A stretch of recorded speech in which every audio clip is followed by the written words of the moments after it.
네, 김영 편입에서 논술 가르치고 있는 최대호입니다. 이 영상은 인터넷 강의를 수강하실 분들, 학생분들을 대상으로 해서 올 한 해 수업이 어떻게 진행될 것이며 제 수업의 특성은 무엇인지를 설명하는 영상 되겠습니다. 근데 중간에 말이 좀 새고 그래도 이해해 줬으면 합니다. 내가 지금 1월 초에 이 영상 촬영하고 있는데 연대는 1차 합격하고 나면은 자기소개서를 다시 정리하고 내야 되거든요. 그러니까 처음에 접수할 때는 그냥 접수만 하면 돼요. 자기소개서 안 내도 돼. 1차 합격하고 나면 발표하고 나서 합격자 발표하고 나서 이틀 내에 이거 정리해가지고 먼저 접수까지 맞춰야 돼요. 그리고 고려대는 재작년까지는 아니었는데 올해, 그러니까 작년까지는 아니었는데 올해 시험부터 1차 합격자들을 상대로 해서 면접 시험이 들어갔습니다. 그 전까지는 한 번도 그런 적이 없었어. 그냥 자기소개서 접수하고 논술시험 보고 오고 나면 그냥 논술시험 점수랑 자기소개 점수해갖고선 결과 발표 나면 끝이었거든.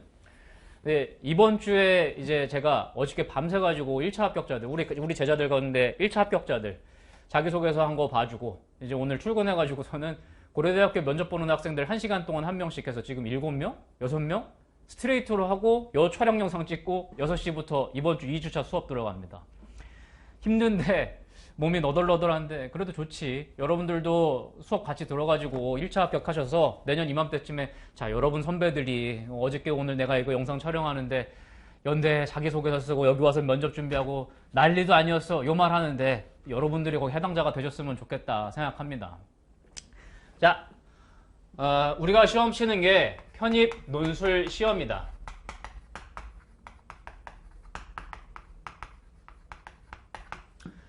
시험이라고 하면은 어떤 능력을 테스트를 하는 거잖아요. 구체적으로 무슨 능력을 테스트하는지 들여다보면 논술 시험에서 여기서 주로 볼 수 있는 게 뭐냐면 쓰기. 이제 우리가 쓰는 걸 해야 된단 말이야. 한편으로 이 편입 시험이라는 거에 읽기 특성이 들어갑니다. 결과적으로 이 편입 논술 시험이라는 건 글을 읽고 쓰는 능력을 테스트하는 시험인데 추가로 하나 더. 시험이라는 데에서 보이듯이 이것은 시험이 되려면 객관적인 채점 기준이 있어야 돼요. 그렇지 않겠어요? 교수님이 이거 막 수천 수만 장씩 되는 거 다 채점하는 거 아니고 채점관들이 또 여러 명 있을 것인데 이 사람들 가운데 깐깐한 채점관한테 걸리면 탈락하는 거고 좀 여유 있고 유두리 있는 채점관한테 걸리면 올해는 내가 재수 좋아서 붙는 거고 그러면 시험이라고 부를 수가 없죠. 수능처럼 1번이면 1번, 2번이면 2번 이러한 형태로까지 깐깐한 정답은 없을 수 있어도 기본적으로 시험인 이상 객관적으로 적용될 수 있는 공통의 기준이라는 건 있어야 된다는 겁니다. 첫 번째로 제가 여기서 강조하고 싶은 건 이겁니다. 이건 시험이고 명확한 기준이 있습니다. 그 기준, 첫 번째 명확한 기준 어디서부터 나오냐면 쓰기에서부터 나옵니다. 우리가 쓰는 게 논술문이에요. 논술문.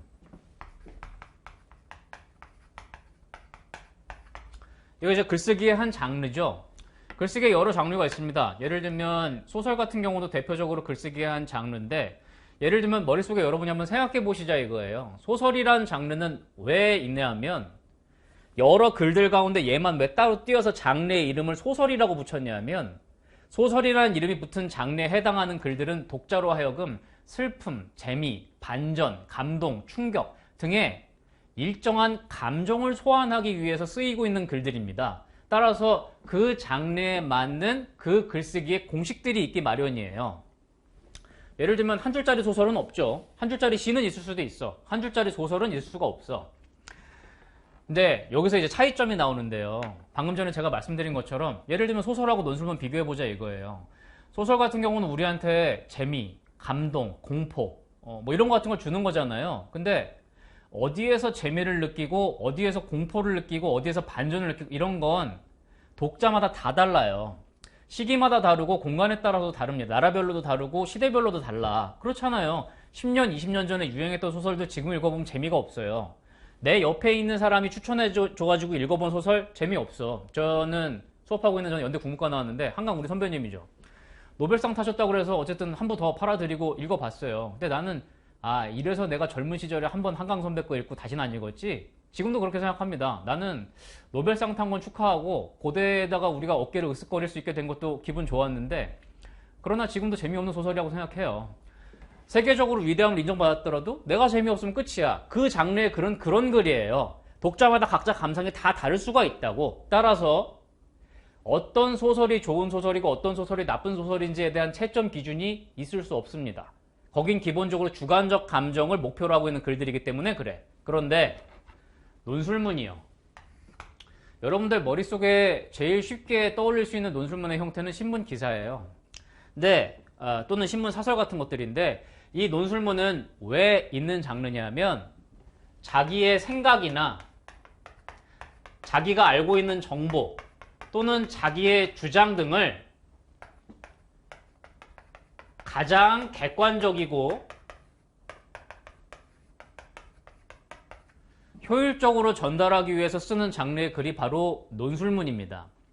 이 글은 내가 알고 있는 어떤 것들이 있어. 내가 말하고 싶은 어떤 것들이 있어. 그런데 상대방들이 내가 말하고 싶은 거에 관심이 없거나 혹은 관심이 있긴 한데 잘 모르거나 이런 사람들한테 효율적으로 빠르고 쉽게 빡 전달하고 끝내려고 쓰는 글이야. 이 글은 너스레를 떨거나 반전을 기획하거나 뭐 이런 글이 아니에요. 최대한 많은 사람들이 이해하려면 객관적이어야 될 거고요. 빠른 시간 내에 딱 한 번 설명하고 끝나려면 효율적이려면 쉬워야 될 겁니다. 즉, 이 글은 객관적이고 쉽게 쓰는 글입니다. 뭐가 재밌고 뭐가 감동적이냐는 주관적 기준이 있을 수 있는데 뭐가 객관적이고 뭐가 쉬운 글이냐는 어느 정도의 이게 어느 정도로 수렴되는 공식이 있기 마련이란 말이에요. 즉, 이 글은 공식이 있는 글입니다. 거기로부터 벗어난 창의적인 글은 이 장르 안에선 좋은 글로 인정 못 받아요. 정해진 공식이 있습니다. 제가 논술문을 설명할 때 흔히 드는 비유인데 논술은 UFC가 아니에요. 이거 뭐 지가 주짓수를 했든 뭐 태권도를 했든 와갖고 어쨌든 붙어서 이기는 놈이 이기는 거다.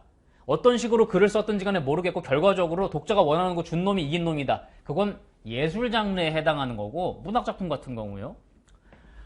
논술문은요. 올림픽 같은 거예요.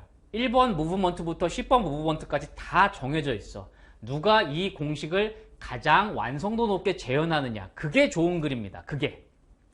그 규칙들이 들어가 있는 글이라는 거예요. 그런데 뭐 대충 이해했습니다. 근데 그 규칙이 구체적으로 뭐란 말이요? 그 규칙의 사례 제가 지금부터 한번 설명해 보겠다 이거예요. 저 쓰기의 규칙들. 여러분하고 나하고 올 한 해 동안 가장 많은 시간을 투자해서 할 일은 사실은 이 규칙을 학습하고 반복적으로 재현하는 데 있는데요. 논술문이요. 한국 사회에 도입된 지가 한 30년쯤 됩니다. 처음에는 이 논술문이 원래 시행됐을 때 취지대로 학생들의 다양한 창의력도 좀 테스트해보고 글쓰기 능력도 좀 보고 수능 시험이나 아니면 당시에는 이제 본고사라고 했는데 대입 시험만으로 볼 수 없는 학생들의 다양한 능력들을 좀 보고 싶다라는 취지가 있었는데요. 그게 안 됐죠.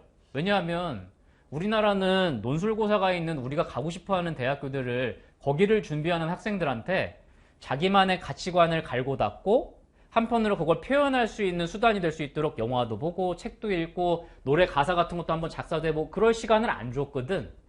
학교에 가서 선생님이 질문 있어요 할 때 네 선생님 나와 해서 따귀 때리고 뭐 이런 문화권들이었단 말이야. 내가 그 시대 사람이란 말이에요. 그러니 분량 잔뜩 주고 시간 잔뜩 주고 창의적으로 니네 한번 써봐. 창의적으로 말했다가 따귀 맞는데 혹은 창의적인 글을 써본 적도 없는데 이런 게 문제가 있었단 말이에요. 그러니까 서구에 있었던 논술 시험의 형태를 억지로 도입한 초기에 이제 시행착오들이 있었죠. 근데 그게 30년 전 얘기예요. 시간이 지나가면서 우리 교육 환경에 맞춰서 학생들의 수준에 맞춰서 대체로 어떤 형태로 수렴이 됐습니다. 이 형태가 바로 학생들의 글쓰기 실력을 가장 효율적으로 테스트할 수 있고 객관적으로 채점할 수 있는 방안이다. 채점할 수 있는 방식이다. 해서 논술문은 현재 대입논술, 편입논술 합쳐가지고 딱 세 가지 유형으로 정리됩니다. 요약, 비교, 평가. 요 세 가지 유형으로 정리됩니다. 여기에서 아주 약간씩 변형이 있을 뿐인데 우리가 보는 편입시험은 그나마 그 안에서 변형도 없어요. 요약 문제, 고려대 1번 문제입니다. 비교 문제, 연대 인문계 문제고요. 평가 문제가 연대 사회계 그리고 고려대 2번 문제입니다. 이렇게 해서 연고대 편입논술 문제가 여기서 뺑뺑뺑 돌아요. 요거를 요약형, 비교형, 평가형 문제를 약간씩 변형시키는 학교들이 있어요. 대체로 그 수능 성적을 놓고 봤을 때 서울 내 중하위권 이하의 대학교들입니다. 이 학교들은 논술 문제에서 제시문을 어렵게 낼 수가 없어요. 그 학교를 지원하는 학생들의 국어 성적이 있거든. 그러니까 제시문을 많이 어렵게 낼 수가 없어. 근데 그러면 변별력이 떨어지거든? 그 변별력을 뭘로 때우냐 하면, 결과적으로는 요약형, 비교형, 평가형 문제를 낼 수밖에 없는데, 이게 이제 검증된 시험 문제들 유형들이거든? 그런데 제시문이 쉽게 나오니까 변별력이 떨어지니까 요 문제 가지고 장난을 쳐요. 반쯤 요약한 다음에 저거랑 비교해서 마지막으로 평가해라 뭐 이렇게 해서 두 줄, 세 줄씩 문제를 막 이렇게 늘여 쓰거든? 그런데 연고대는 대입 논술이고 편입 논술이고 문제 갖고 장난을 안 칩니다. 왜? 제시문은 어렵게 낼 거거든. 연대 같은 경우는 뭐라고 나와? 제시문 가나다를 비교하시오. 끝. 그래, 우리 그 문제 20년째 냈어. 우리 그 문제 내는 학교야. 그렇다고 네가 쉽게 풀 수 없을걸? 이게 있단 말이야. 고려대는 제시문 가로 나다라를 평가하시오. 다른 말 안 붙어. 가로 나다라를 평가하시오. 문제 있는 그대로야. 왜? 문제 갖고 장난치는 학교들이 아니거든. 요거 세 개가 끝이라 이거예요. 우리 편입 논술을 하고 있으니까 요거만 이해하면 끝인데, 근데 거기서 공식이 뭐가 있습니까? 예를 들면 난이도별로 천천히, 요약에 있어서 공식이란 무엇인가? 요약은 이제 제시문 가의 내용을 쭉 주고 나면 그걸 짧게 줄이는 거잖아요. 결국 제시문 가가 무슨 말 했는지 그 중에 중요한 것들만 좀 추려가지고 와봐 라는 거잖아. 근데 거기에 선생님 무슨 공식이 있어요? 여기에 공식이 있습니다. 고려대 1번 요약 문제가 분량이 400자예요. 분량이 400자인데 가끔 제시문이 되게 길이가 많이 늘어날 때 가끔 500자로 나올 때 있습니다. 400하고 500의 차이는 뭐냐 하면 500자일 때가 제시문이 길어요. 그러니까 중요한 문장이 두 문장 더 있는 거예요. 400자나 500자가 선생님 무슨 공식이 있단 말이에요. 여기서부터 공식을 아는 사람과 모르는 사람의 대응 전략이 갈리게 돼요. 공식이 있다는 걸 모르는 사람은 일단 제시문가를 쭉 읽습니다. 그 다음에 중요한 걸 일제히 추려요. 그래서 거기서 하나씩 차근차근 쓰면서 400자를 얼추 맞춰 나간단 말이야. 연고대 편입 논술은 그렇게 한가하게 시간 있지를 않아요. 제가 가르친 학생들 가운데도 최종 합격한 학생들 붙잡고 놓고 봤을 때 마지막까지 너무 긴장해서 땀나가지고 선생님 무슨 문제 봤는지 모르겠어요. 얘네들이 붙어요. 선생님 시간 남아가지고 선생님을 위해서 복귀할 수 있게 문제 써갖고 왔어요. 그런 제자들 가운데 합격한 학생 아무도 없었습니다. 이 시험 문제 굉장히 어려운 문제예요. 그 공식을 우리가 이제 배운다 이거야. 이 요약 문제 400자에서 500자 차근차근 일일이 다 요약해보고 그 가운데 400자 맞춰가지고 이쯤 되면 400자인가 쓰다 보니까 조금 분량이 얼마 안 남아가지고 부랴부랴 막 딱 짧게 쓰고 이럴 수 있는 시험이 아니야. 애당초 처음부터 400자 분량 내에 뭐가 들어갈지 딱 예측하고 들어갈 수 있어야 되는데 그 공식이 뭐냐 하면 우리는 이제 이게 설명의 영상이라 제가 길게 말씀드릴 수는 없는데요. 자, 우리가 이 글쓰기를 문장 단위로 하게 되잖아요. 문장은 문장 성분으로 구성되어 있죠. 뭐 목적어, 보어 뭐 이런 말들 기억나세요? 그런데 시대별로 또는 나라별로의 차이 없이 전 인류의 역사에서 문장 성분에는 탑2가 있습니다. 압도적인 탑2가 있어요. 다른 문장 성분들하고 어마어마하게 중요도가 차이나는 탑2가 있어. 다 머릿속에 떠오르실 거야. 제일 중요한 애들 누구야? 주어랑 동사예요. 결과적으로 인간이 인간끼리 나누는 말, 인간이 쓰는 글에서 제일 중요한 정보들은 뭐냐면 누가 뭐 했다거든? 누가 뭐 했다. 그런데 이렇게 중요한 누가 뭐 했다 주어 동사를 문장 성분이 문장 내에서 어디에 있지? 어느 위치에 있지를 놓고 구분을 해보면 전 세계 언어가 크게 보면 한 세 가지로 갈립니다. 한 10%의 예외가 있어요. 뭐 예를 들면 제가 읽어드릴게요. 좀 짧게 쓰였을 수도 있는데 예를 들면 목적어, 동사, 주어 이런 애들 있어요. 뭐 피자를 먹는다 나는 이런 나라들도 있기는 있어요. 근데 우리가 이른바 문화가 발전했다든지 선진국이라고 부르는 나라들은 아니고 전 세계 놓고 보면 한 45% 정도로 갈립니다. 저 중요한 주어랑 동사를 앞에 깔아놓고 시작하는 계열들이 있고 이 중요한 주어랑 동사를 문기둥처럼 양쪽에다 떡 하고 박아놔서 수로로 딱 끝나는 계열들이 있어요. 요 계열들 대표적인 거 주어랑 동사로 시작하는 계열들 대표적인 애들은 영어랑 중국어 있죠. 주어로 시작해서 동사로 끝나는 거 우리하고 일본어 같은 경우 대표적인 사례입니다. 그래서 우리가 일본어 공부할 때 편하죠. 어순이 똑같으니까. 단어만 일본어에 해당하는 단어만 외워가지고 그 자리에 집어넣으면 되잖아요. 나는 와타시가 최대호입니다. 최대호 데스. 이렇게 되잖아. 그지? 그런가 보지. 근데 그게 뭐랑 상관이 있느냔 말이에요. 보세요. 이 중요한 문장 성분, 주어랑 동사가 중요한 문장 성분이라는 걸 알고 있기 때문에 말하는 사람도 핵심적인 정보인 주어랑 동사를 말할 때에는 긴장하고 잘들 알아듣고 있나? 내 생각 전달해야 되는데 듣는 사람들도 저 문장의 핵심은 주어랑 동사야 라고 딱 긴장하면서 듣는단 말이에요. 그런데 이쪽 계열 언어들은 그 중요한 주어랑 동사를 이미 앞에 다 줬어요. 내가 올라와서 I went 라고 시작하거나 아니면 was 라고 시작했어. I went 라고 시작했어. 그럼 그 뒤에 내용은 뭐겠어요? 누구랑 갔는지, 어디에 갔는지, 며칠 날 갔는지 뭐 이런 거거든? 그러니까 어쨌든 결과적으로 중요한 얘기는 뭐냐면 지가 어디 갔다는 얘기야. 그 다음번에 나올 얘기들도 대체로 예상 가능하거든. 사실은 썩 못 알아들어도 큰 상관없어. 그래서 이쪽 계열의 사람들은 처음에 바짝 듣고 그 다음부터는 편안하게 듣습니다. 문장이 아무리 길어져도 상관없어. 결과적으로는 지가 어디 갔다는 얘기거든. 나올 얘기 어느 정도 정리되어 있거든. 이렇게 해서 수천 년 동안 발달하게 되면 이 언어권들은 문장을 쓸 때 길게 쓰든 길게 쓰는 장문이든 짧게 쓰는 단문이든 이렇게 글씨가 안 써져. 상관없어요. 이게 여러분들이 모의고사나 수능시험 때 또는 지금 이제 영자신문 보고 계신 분이라면 뉴욕타임즈나 가디언 같은 데에서 4줄, 5줄이 넘어가도 한 문장이 끝나지 않는 이유가 여기에 있습니다. 걔네는 그래도 좋은 문장들이에요.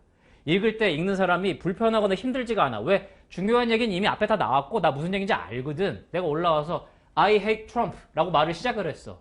그럼 그 다음번은 저 사람 민주당 지지자인가 봐. 트럼프가 싫다고 하니까. 뭐 때문에 싫은지 뭐 이런 얘기 하겠지. 라고 생각하면서 마음 편하게 들을 수 있게 된단 말이야. 중요한 얘기가 두 갈식으로 이미 나왔단 말이에요. 그래서 얘네는 문장이 길어져도 되는 거예요. 논술문의 대표적인 형태가 뭐라고 그랬어? 신문 기사 같은 거예요. 여러분들 영어 제시문 기억나세요? 국가 공인 모의고사나 수능시험에 나오는 문장들은 좋은 문장이어야 될 거 아니에요. 근데 걔네 끝나요? 쉼표 of which, 쉼표 so that 해서 마침표가 안 나와. 4줄 5줄 넘어가는데 안 끝나. 그래도 국어 문장 읽을 때보다 스트레스가 덜합니다. 왜? 걔네는 그래도 되거든. 중요한 얘기 앞에 나왔거든. This study claims, 이 연구는 반대한다 라는 식으로 해서 쭉 나가거든. 지가 반대하는 내용 나온단 말이야.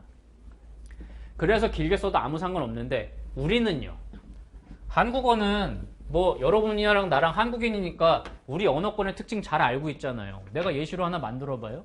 나는 오늘 김영 편입에서 인터넷 강의 수강할 학생들을 위해서 커리큘럼 영상을 찍으러 가던 도중 프론트에서 원장님과 만나 사소한 말다툼 끝에 서로 칼부림을 하여 실력이 뛰어난 나는 살아서 여기 수업을 오고 원장님은 신촌 세브란스로 응급 이송이 된 꿈을 꾼 주인공이 나오는 영화를 만든 영화감독의 옆집에 살아.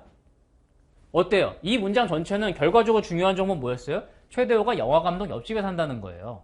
그 영화감독이 어떤 영화를 만들었어요. 그 영화의 주인공이 꿈을 꾸는데 그 꿈의 내용이 내가 아까 말했던 그 개소리입니다.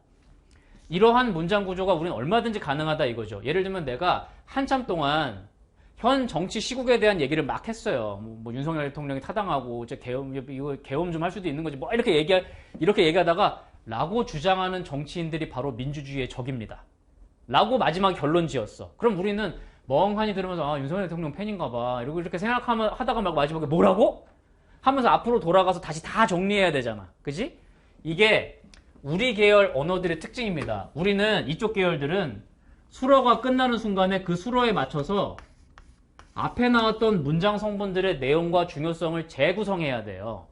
아까 말했잖아요. 결과적으로 중요한 건 뭐였어? 지가 감독 옆집에 산다는 거였거든. 그 앞에 내온 내용은 감독이 만든 영화에 나오는 주인공의 꿈 얘기야. 몰라도 상관없는 얘기라고.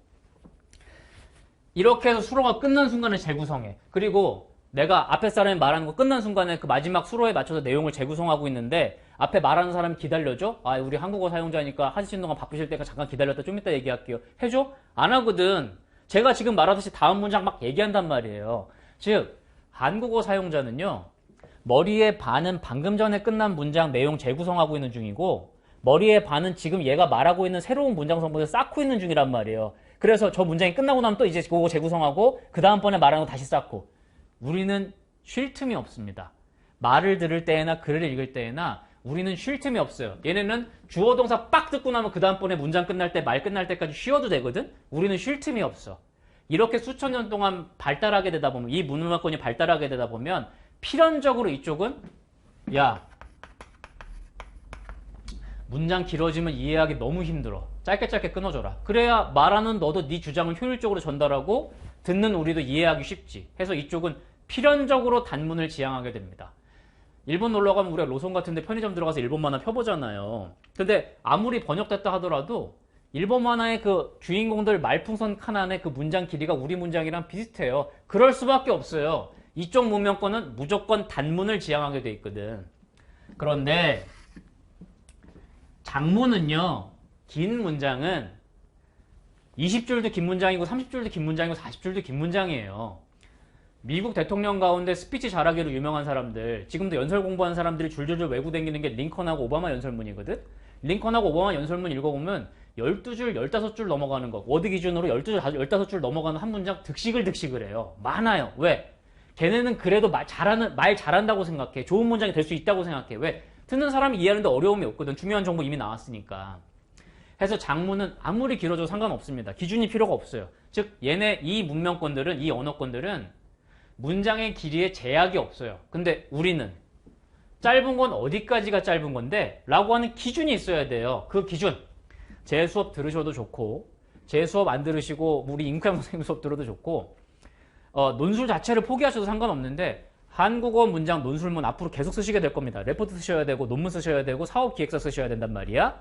다 논술문 장르들이에요. 논술문 쓸 때 평생 동안 기억하시면 좋을 이 단문의 기준. 한국어 짧은 문장이라는 건 몇 자까지냐? 50자입니다. 이 50자로부터 여러분들이 실제로 시험장 가서 쓰시는 옆으로 25자, 밑으로 40줄. 천자원고지 양식이 나오게 됩니다. 옆으로 50칸 깔면 좋은데 옆으로 50칸 깔면은 딱 한 줄에 50자, 한 문장이면 딱 채점하기도 좋은데 쓰기도 좋고. 근데 우리나라 글자가 초성, 중성, 종성 이렇게 조립해서 쓰는 글자 크기가 큰 글자래 가지고 A3라 하더라도 옆으로 50칸 깔면 그 한 칸에 이게 안 들어가요. 알파벳이나 히라가나는 들어가죠. 근데 우리는 안 들어간단 말이야. 그래서 50의 반을 잘라서 25, 밑으로 40줄. 즉 여러분들 원고지 쓰실 때 한국어 문장을 잘 쓰시잖아? 원고지 쓰실 때 25줄짜리 두 문장 내에 두 줄 내에 한 문장 쓰고 계시면 아주 잘 쓰는 겁니다. 여기로부터 무슨 공식이 나온다고? 앞에 얘기 다 됐어. 이거 무슨 얘기인지 최대호가 얘기하는데 이해도 잘 안 됐어. 그러면 50만 기억하시라 이거야. 50만. 50을 기억하면 뭐가 좋아지는데요? 고려대 1번 요약 문제 분량 몇 자라고? 400자야. 이거 정답 몇 문장인데? 400 나누기 50 해서 8문장입니다. 진짜예요? 아저씨가 무당처럼 막 추론하는 거 아니에요?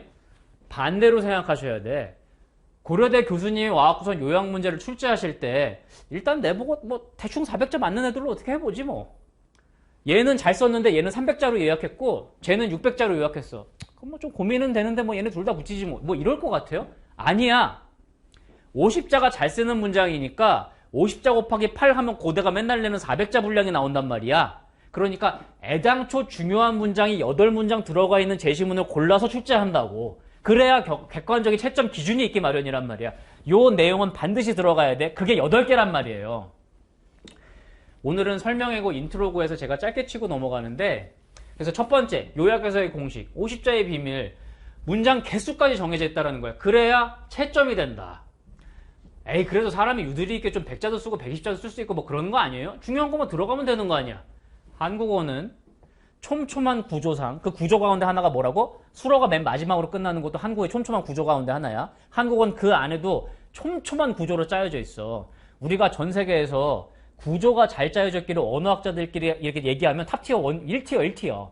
그 가운데 2위, 3위 이 정도로 어려운 언어인데 배우기가 어렵거나 아니면 규칙이 없거나 이러면 어렵잖아. 그쪽으로 어려운 계열이 아니고 우리가 규칙이 과학적으로 너무 꽉 잘 짜여져서 배우기 어려운 언어들이거든? 우리가 일상적으로 잘 써서 잘 모를 뿐이야. 한국어는 일정 분량 이상이 넘어가기 시작하면 이 규칙들이 서로 충돌하면서 와장창하고 무너지게 되어 있습니다. 해서 요 문장 정도로 써줘야 출제자의 기획 의도에 맞는 답안을 쓸 수 있게 된다. 와갖고 선생님 400자는 맞췄는데 선생님 세 문장 썼어요. 중요한 거 내용 3개 있었어요. 탈락이야. 8개 있었을 거거든, 중요한 거. 자, 여기로부터 조금씩 확장되는 건 수업 때 다시 만나서 얘기하기로 하고, 자, 첫 번째 공식 얘기했다 이거야. 요약에 그런 공식이 있구만요. 시간상 해야 되니까 좀 빨리 하는 거예요. 비교형 볼까요? 비교형 연대입니다. 나는 연대 합격을 권하는 편인데, 연대가 좋지. 연고대 둘 다 붙으세요. 근데 아무튼, 연대에 유명한 3자 비교형이 있는데, 간단한 걸로 3자 비교형까지 오늘 다 설명할 수는 없고, 3자 비교형의 기본형인 비교형 한번 해보자 이거예요. 비교는요, 우리가 일상적인 언어 생활에서 많이 쓰고 있는 기법이기 때문에 내가 여러분한테 무슨 예시를 들려드렸을 때 그게 왜 비교고 그건 왜 비교가 아닌지를 학문적으로 설명하기 쉽지 않지만 무엇이 비교고 무엇이 비교가 아닌지는 한 방에 알 수 있습니다. 우리가 일상적으로 쓰고 있기 때문에 예를 들어 볼게요. 성시경은 도쿄 콘서트에서 계엄에 대해서 한마디도 안 했고 서장훈은 오뎅을 좋아한다. 비교예요? 딱 머리에 떠오를 거야. 그건 비교는 아닌데? 왜요? 라고 물어보면 그거 잘 모르겠는데 아무튼 그건 비교는 아니야. 절대 아니야. 딱 떠오르시죠? 볼게요. 김희철은 플레이스테이션을 가지고 있고 서장훈은 닌텐도 스위치를 가지고 있다. 비교죠? 비교라고 머릿속에 딱 뜰 거예요. 이게 무슨 차이냐면 비교라는 건 우리가 어떻게 사냐면 이 용어는 몰라도 됩니다.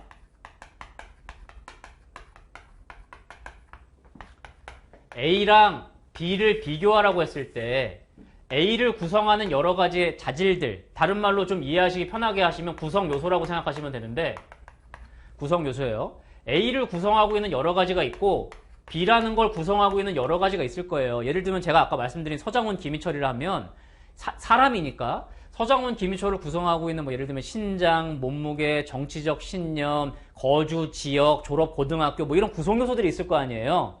그 가운데 아무거나 뽑아갖고 와서 쓴다고 해서 비교가 되는 게 아닙니다. 그건 그냥 각자의 특성을 나열한 거죠. 성시경 씨가 도쿄 콘서트에서 계엄에 대해서 말하지 않은 거 그 사람 구성하는 요소예요.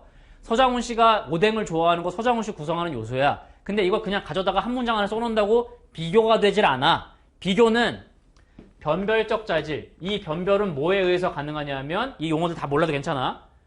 공통의 기준이 있어야 돼.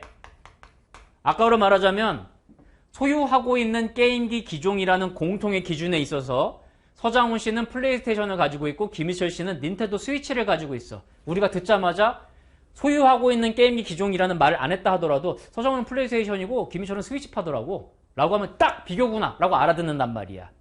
이 기준점을 찾아와서 그 기준에 해당하는 요소들을 나열하면 비교가 됩니다. 요걸 답안으로 쓸 때 어떻게 쓰게 되느냐 하면 비교형 문제의 답안은 그래서 3문단입니다. 선생님이 4문단으로 쓰면 안 돼요. 이 장르는 창의성을 요구하는 장르가 아니에요. 객관적이고 쉽고 빠르게 전달하는 데 목적이 있지 남들이 보지 못한 낯선 기법 같은 걸 들여와서 읽는 속도가 느려지고 이해하는 속도가 느려졌다? 그건 나쁜 논술문입니다. 1문단에 정해져 있는 공식이야. 수업 들어오면 맨날 배워. 1문단에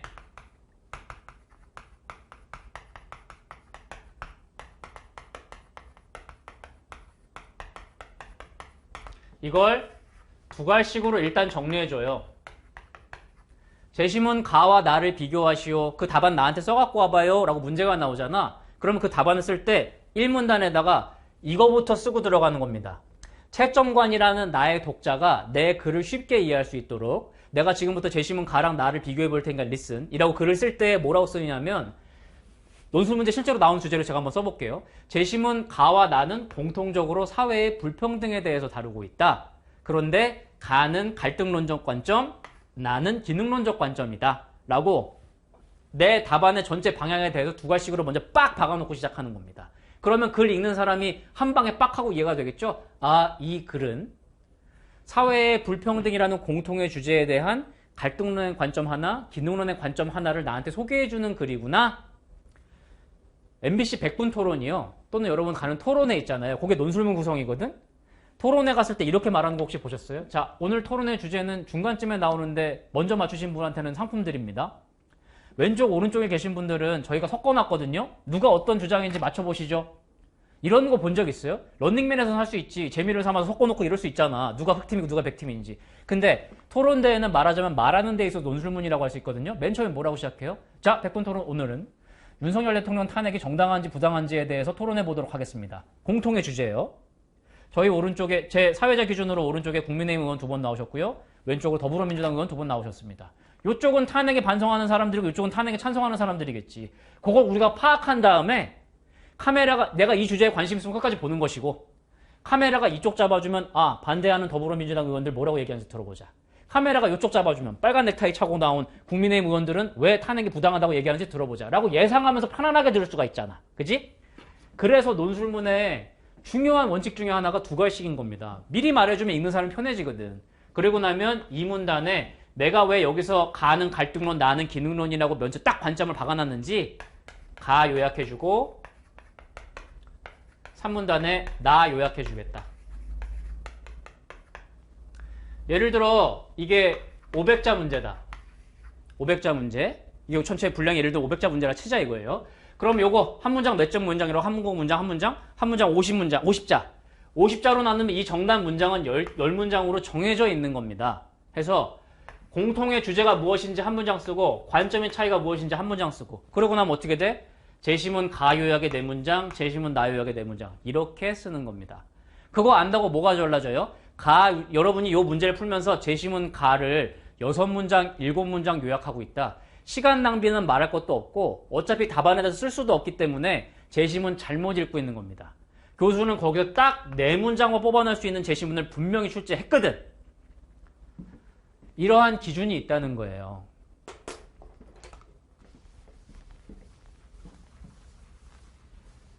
조금 빠르게 해야 되겠네요. 평가형도 기준이 있는데 평가형도 3문단으로 구성됩니다. 대기적이라고 내가 규칙으로 만들어서 하고 설명하고 있는 게 있는데 이것도 시간이 걸리니까 시간 되면 오늘 설명하도록 하고요.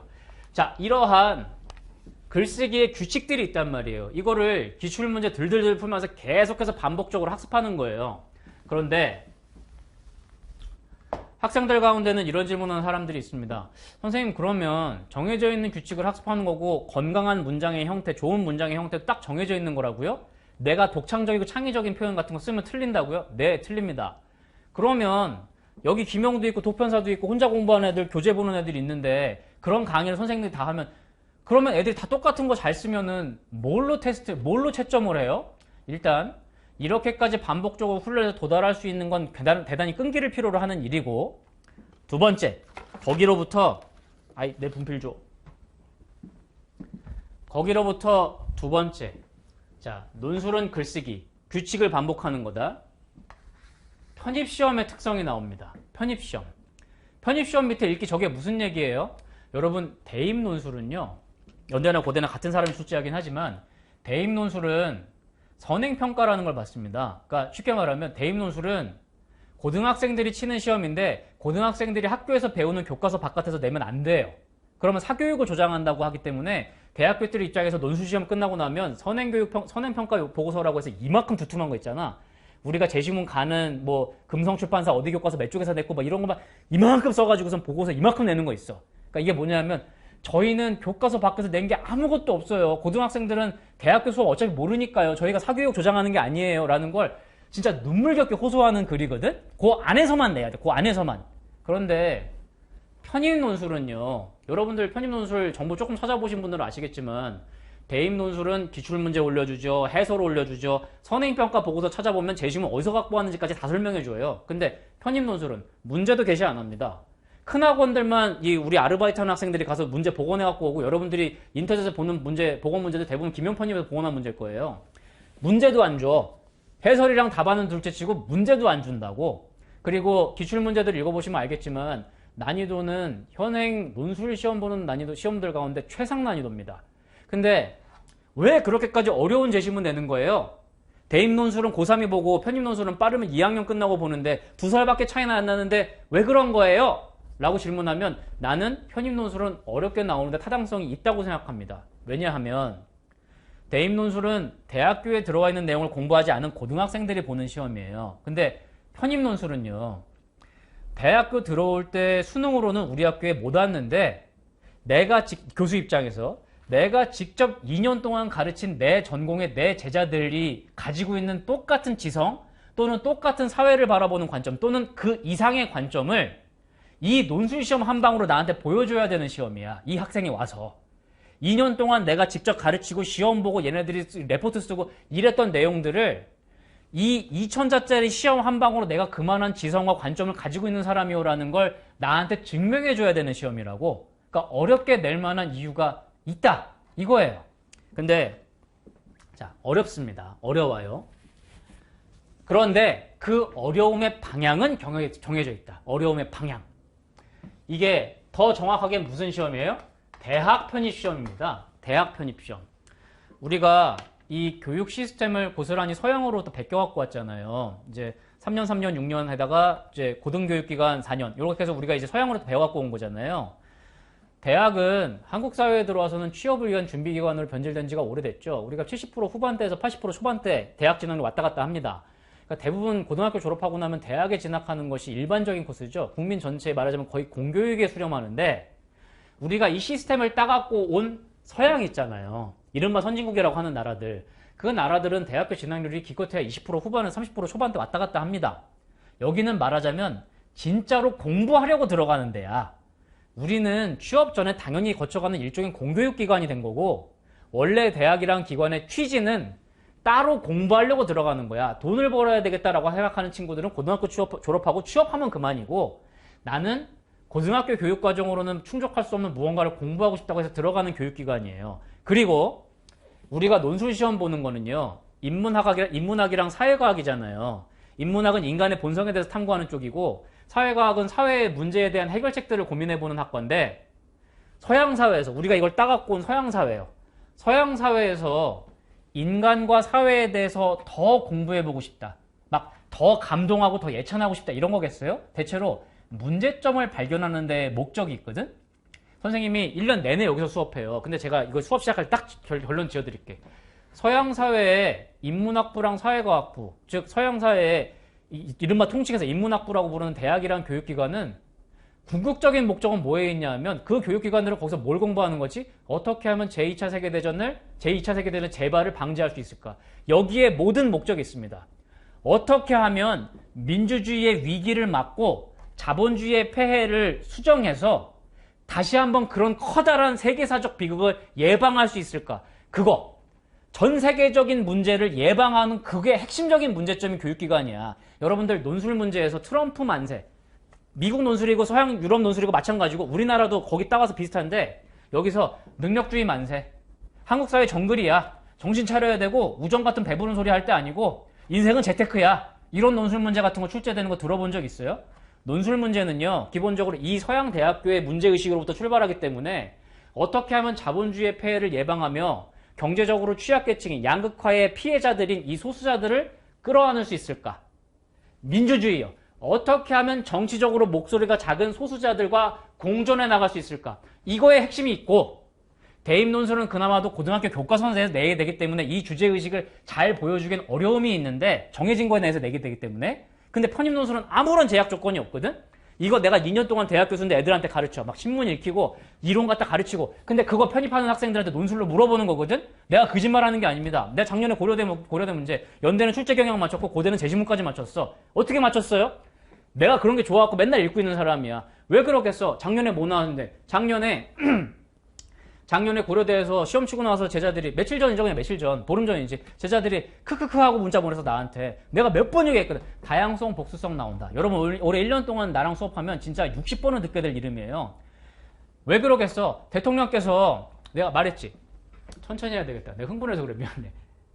대학교에서 인문학부나 사회과학부는 기본적으로 효율성을 추구하고 남는 게 있으면 삼성 같은 대기업에 몰아주고 우리가 가능한 미국의 52번째, 53번째 주를 편입되면 우리가 돈을 더 많이 벌 수 있고 이런 걸 고민하는 기관이 아닙니다. 그런 건 기업에서 하는 거고 대학은 기본적으로 가치, 다양성, 도덕 뭐 이런 걸 고민하는 기관이에요. 여러분이 마음에 안 드실 수는 있어. 근데 출제 경향이 이쪽이라는 거야. 이런 걸 매일같이 공부하고 매일같이 논문 쓰고 그걸로 교수되고 애들 가르치는 사람들이 대학교 교수들이고 연고대 교수들 이번에 거의 1바 2바로 시국선언했던 사람들이에요. 이 사람들이 봤을 때 제일 문제가 뭔데? 민주주의 사회에서 대통령이 나와서 전체주의적인 발언을 하면서 자기랑 생각이 다른 사람들은 전체주의자래. 그럼 그 해의 문제는 전체주의가 나올 수밖에 없는 거야. 작년에 그 문제 나왔단 말이에요. 연대 문제 말씀드려요. 아직 복원 중인데 연대 문제 재심은 SNS 중독, 내가 최고야라고 생각하는 나르시시즘, 마지막에 내가 원하는 정치를 한다면 다소간 탈법적이거나 불법적인 정치에도 상관없어. 마키아벨리. 요거 3개 재심문 나왔어. 누구야? 내가 공식적으로 인터넷 나가는 영상이라 함부로 말 못하는데 작년에 이 문제가 왜 나왔겠냔 말이에요. 재작년에 무슨 문제 나왔냐면 고려대에서 우파 포퓰리즘 문제 나왔습니다. 포퓰리즘은 좌파주의의 전유물처럼 여겨졌는데 최근에 유행하고 있는 최근 10년 동안 전 세계적으로 유행하는 건 우파 포퓰리즘이에요. 우파 포퓰리즘도 영상이나 내가 함부로 말씀드릴 수는 없는데 어떠한 고위직 정치인을 얘기할 때, 고위 공무원을 지칭할 때 항상 따라붙는 표현입니다. 그 전에 무슨 문제 나왔냐면 연세대학교에서 소수자 배려하는 문제가 나왔어요. 연대 사회계였을 거예요. 사회계에서 소수자 배려 문제 나왔어요. 소수자 배려는 논술에서 항상 나오는 문제예요. 그럴 수도 있죠. 근데 그래프 도표 문제에서 소수자 가운데 뭐 예를 들면 여성, 노인, 이민자 같은 거 나오고 그 전에 그래프나 도표에는 없었던 뜬금없이 장애인이 하나가 추가됐어. 장애인에 대한 인식 같은 것들을 통해 이제 어떤 혐오나 차별 같은 거 이런 그래프 같은 게 나왔어. 어떤 집단들이 이 장애인에 대한 혐오나 차별 인식이 굉장히 높더라고. 왜 그런 문제가 나왔을까? 뭐 그런 문제 선생님 나올 수 있는 거 아니에요? 나는 그 해 내내 그 수업을 했다고. 왜? 그 해가 정치인 이준석 씨가 전국 장애인 연합회하고 지하철에 시위하는 거 가지고 싸우네 만에 했었던 그 해야. 그게 뭐야? 대학교 교수님들이 학교에서 매일같이 만나게 되는 20대 초반의 남성분들이 강하게 보여주는 능력주의적 성향이 있습니다. 장애인들이나 약자들은 그럴 만한 자격이 되니까 그만한 대우를 받는 것이고 인생은 정글이니까 나는 살아야 되겠고 이게 한국 사회의 교수들이 봤을 때 우리 사회의 장기적인 문제점 가운데 하나니까 논술 문제를 출제하는 거예요. 즉 재심은 읽기란 편입시험의 재심은 읽기라는 건 실제로는 생각하며 읽기입니다. 한국 사회에 대해서 일정한 관점을 가지면서 읽어야 되는 건데 그 관점을 한국 학자들은 잘 안 내고 주로 미국 학자들 또는 유럽에서 있었던 이제 고전 원전이 되는 철학학자들 같은 사람들 나와요. 대부분 맞춥니다. 대부분 맞춰요. 나는 좋아서 이거 두고 파는 사람이거든. 이거 1년 내내 수업할 거야.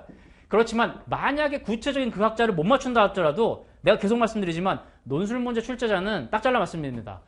논술 문제 출제자 또는 논술 문제자들이 참고하고 있는 제시문들은 전 세계적으로 놓고 보면 미국으로 말하면 민주당, 영국으로 말하면 노동당 지지자들에 가깝습니다. 논술 문제에 출제되는 영어 제시문은 가디언이나 뉴욕타임즈에서 출제되지 폭스뉴스 같은 데나 아니면 아사히 신문에서 출제되지 않아요. 소수자들 배려해주고 자본주의의 폐해에 대해서 고민하는 그 진영에서 출제가 된단 말이야. 그러니까 그 진영의 대부들을 공부해보면 그 가운데 데모인 한나 아렌트가 시험에 나오거나 그 사람들이 주로 박사 논문을 삼고 있는 아리스토텔레스가 나오거나 혹은 안 나오다 할지라도 이 사람들의 제자 또는 이 사람들의 동료들이 공유하는 세계관과 공유하는 개념어가 들어가 있는 제시문이 출제된다 이겁니다. 그래서 이 공부를 해줘야 시간 내에 제시문을 읽고 출제 의도에 부합하는 답안을 쓸 수가 있다. 내용을 쓸 수가 있다 이거야. 글쓰기는 1년 동안 아까 질문이 여기서 시작했잖아. 1년 동안 연습하면 글쓰기의 공식을 열심히 연습해갖고 문장과 문단까지 그냥 정해져 있는 형태로 쓸 수도 있어. 물론 그 단계까지 쉽게 가는 건 아니야. 좋은 첨삭이 있어줘야지. 근데 거기까지 도달하면 그 다음에 차이점은요. 깊이 있는 내용을 얼마나 잘 파악하고 시간 내에 이해해서 좋은 내용을 쓸 수 있느냐. 이렇게 해서 우리 수업 구성으로 연결되게 되겠습니다. 내 수업이 총 3시간으로 진행되는데 1교시 때는 편입 논술은 무조건이에요. 무조건 교양 강의합니다. 기출문제 풀어보면 왜 이걸 해야 되는지 명확하게 알 수 있게 돼. 알고 푸는 거랑 모르고 푸는 거랑 시간 차이가 엄청나거든. 그리고 나중에 되면 우리가 총 올해 48주차 하고 끝나게 되는데 40주차 넘어가고 나면 그때부터는 모르는 이름이 나왔더라도 수업 시작한 지 2, 3분 만에 학생들이 해요. 왜? 다 들었던 고세계관의 고개념들이거든. 거기서 다른 식으로 표현하는 사람을 만났을 뿐이거든. 2교시 때는 여러분들이 그 주에 기출문제 가지고 개요를 작성하실 거예요. 우리 인터넷 강의 들으시는 분들은 이제 이 시간이 영상이 안 나갈 겁니다. 현장에서 학생들이 개요 쓰는 시간이에요. 여러분들 영상 정지시켜 놓으시고 이번 주에 예제가 되는 기출문제들 있거든요. 그거 개요 작성해 보시는 거예요. 처음에 오자마자 내가 영상으로 띄워놓고 줄치면서 읽어주기 시작하면 테드 영상이나 유튜브 영상 보시는 것처럼 무슨 말 하는지는 알겠다 하고 넘어가는 거지 자기 힘으로 풀라고 하면 못 풀어. 그리고 3교시 때 방금 전에 봤었던 거 해설합니다. 그리고 이러고도 교양 강의 시간 부족해서 3월부터는 브릿지 특강 따로 붙습니다. 몇만 원 정도 더 내시면 따로 들어가는 2시간짜리 풀로 된 교양강이 있어. 여기서 배웠던 거 심화해가지고 논술문제 올해 출제 경향까지 해서 내가 다 설명해드려. 요렇게 해서 3시간이 구성돼요. 여기에다가 인터넷 강의는 아마 첨삭이 옵션으로 붙죠. 현장 강의는 무조건 다 들어가는데 첨삭하시는 분들은 저 김영 사이트 있어요. 거기다 올려주시면 제가 그 올려주신 순서에 따라서 첨삭해가지고 답장 드립니다. 그래서 또 수업 들으시고 그 주에 과제 나가면 첨삭받아 답장 받으시고. 제 수업은 남은 시간이 많지 않아서 제 수업은 과제가 난 과제 빡빡하게 내요. 이 시험은 만만한 시험은 아닙니다. 다만 장담 드리는 건 뭐냐면 내 수업 듣고 시험 보러 가시는 분들은 준비가 안 된 상태에서 시험 보러 가는 느낌은 안 들 겁니다. 더 이상 준비할 수 없을 정도로 빡빡하게 준비해드려. 이 수업의 교재만 보시면 선생님 따로 책 읽어야 될 거 없어요? 준비해야 될 거 없어요? 없어. 나는 교재를 책으로 안 만들어. 매주마다 파일로 드리거든? 내 책 교재로 만들면 이만해. 작년에 마지막 주간에 여러분들 마지막 수업하고 연대 시험 보러 가시기 전에 3일 정도 시간이 있었거든? 마지막 주간에 집에서 무조건 풀고 가라고 내가 마지막 주에 교재가 120쪽이었어. 더 보실 거 아무것도 없어. 과제도 3종 드리는데요. 1종은 기출문제. 논술문제, 기출문제 예제 있고요. 요거 풀어가지고 내서 첨삭받는 거죠. 두 번째, 진보 쪽에서 2개, 보수 쪽에서 2개. 우리 논술문제에서 배우는 개념들 들어가 있는 진보 쪽 신문 2개, 보수 쪽 신문 2개, 사설 4편 매주마다 그 주에 있었던 사설 넣어드립니다. 요 사설 꼭 읽어보시고 마음에 드는 사설 한 편 필사해보시기를 권해드립니다. 이 사설이 논술문, 신문기사가 논술문의 일종이거든요. 그러니까 기자 애들이 논술문 잘 쓰는 애들이에요. 기자들 가운데 그 회사 1바가 1등이 뽑혀가지고 쓰는 글이 사설입니다. 우리 회사의 글. 논술문 제일 잘 쓰는 기자가 쓰는 게 사설이야.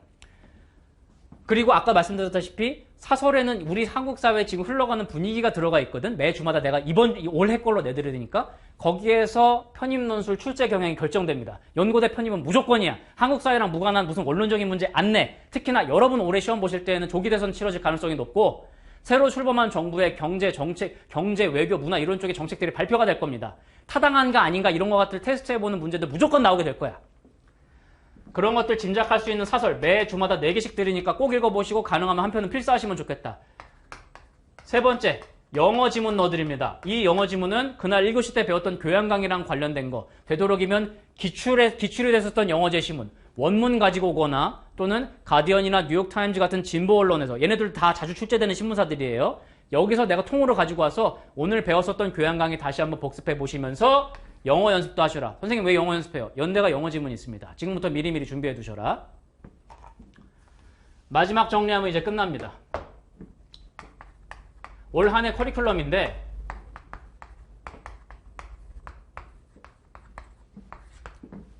크게 보면 이렇게 잘립니다. 여러분들 이제 올해는 중반에 들어온 학생들도 내가 이거 꼭 웬만하면 들으면 좋겠다 말씀드릴 건데 요 1, 2월하고 3, 4월이 말하자면 기초 클래스고요.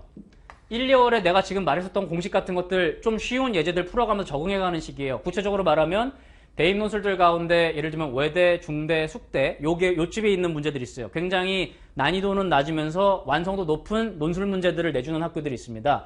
이런 문제들을 통해서 요약, 비교, 평가의 기본 스타일들을 연습을 하시고 3, 4월에는 기초 가운데 심화 클래스인데 더 정직하게 솔직하게 말씀드리면 감독님 5분만 더 할게요. 이 3, 4월 수업할 때는 주로 내가 뭘 할 거냐면 경희대 편입 논술 문제 또는 경희대 대입 논술 문제를 볼 겁니다. 왜요 선생님?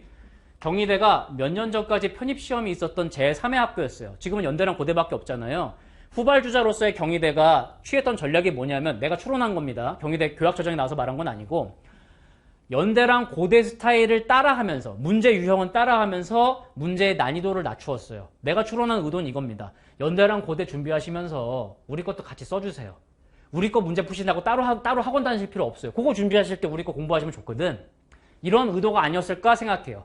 연대랑 고대 유형 똑같이 따라하면서 제시문 길이가 짧고 그 안에 깊이가 낮아져 있어. 연대랑 고대 유형 학습하는데 최적이 되는 게 바로 요 코스입니다.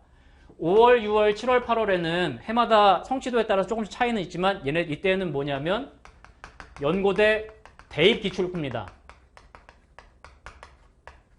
연고대는 2005, 6년 때서부터 시작해서 한 2010년대 중후반까지 기출문제를 활발히 재활용하는 학교들입니다. 왜 또 해요? 왜냐하면 그때 나왔었던 민주주의를 우려하는 목소리, 자본주의를 우려하는 대학자들이 한 해에 수십 명씩 나오는 게 아니거든?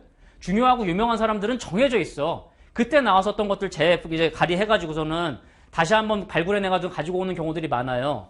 그걸 복습하는 의미도 있지만 더 중요한 건 뭐냐면 똑같은 스타일의 문제, 편입 논술이랑 똑같은 스타일의 문제, 특정해는 출제자까지 똑같아. 똑같은 스타일의 문제가 나오는데 대입 논술은 문제 주죠, 해설 주죠, 회차에 따라서는 정답까지 줍니다. 이 학교가 어떠한 기준으로 채점을 하고 있고 어떤 답안을 높이 평가하는지 우리가 체감할 수 있는 좋은 기회예요. 그리고 9월부터 12월까지 실전 기간에 편입 기출문제 풀게 되겠습니다. 그래서 언제부터 들으면 좋습니까? 저는 기본적으로는 다 들으시기를 권합니다. 그리고 올해는 이 1, 2월, 3, 4월에 기초를 좀 더 빵빵하게 할 생각이에요. 작년에 7, 8월쯤이나 9월, 10월쯤에 들어온 학생들이 이때쯤 되면 내가 반에서 통합반에서 기본기랑 기초 수업을 할 수가 없거든. 이 학생들이 기초를 듣고 싶다고 하는데 작년에는 좀 순서대로 나갔더니만 앞에서 꽉 하고 정리해두지 않았더니만 어디서부터 들어야 될지 모르겠다고 감을 잘 못 잡는 경우들이 있었어. 올해는 요 1, 2월, 3, 4월에서 기반 꽉 잡고 갈 거야. 내가 말했던 공식 같은 건 반복적으로 학습시킬 거고 중요한 이론이 있으면 기반 쫙 다 다져놓고 시작할 거야. 이러합니다. 그래서 올 한 해 커리큘럼이 이렇게 진행된다. 각자의 난이도, 각자의 성취도에 따라 선택하시면 되겠지만 기본적으로는 다 들으시기를 권장합니다. 커리큘럼 준비되어 있다. 수업 구성 준비되어 있다. 여기 말고 따로 책 읽고 무슨 준비 같은 거 할 시간 없어. 내 수업에 과제 많아. 나는 논술 쓰기의 공식을 고민하는 강사고 작년 출제 방향이나 제시문을 맞춘 강사입니다. 이거 하기 위해서 열심히 노력하고 있는 강사야.